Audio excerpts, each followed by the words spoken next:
Razvit je bil digitalni merilnik reaktivnosti, ki se uporablja v jedrskih elektrarnah in v raziskovalnih reaktorjih in z njim merimo reaktivnost.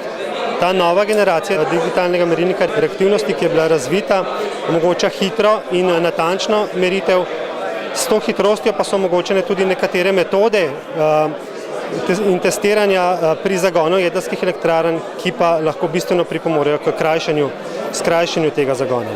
Inovacija se je samo testno uporabljala med remontom v jedrski elektrarni v Krškem, v nadaljevanju pa pričakujemo še naprejšnjo uporabo v različnih jedrskih elektrarnah po svetu. Ta inovacija omogoča, da se zagon jedrskih elektrarn skrajša tudi do 2 dni, kar pa pomeni bistveno povečanje prihodka v jedrskih elektrarnah tudi do 500 tisoč evrov.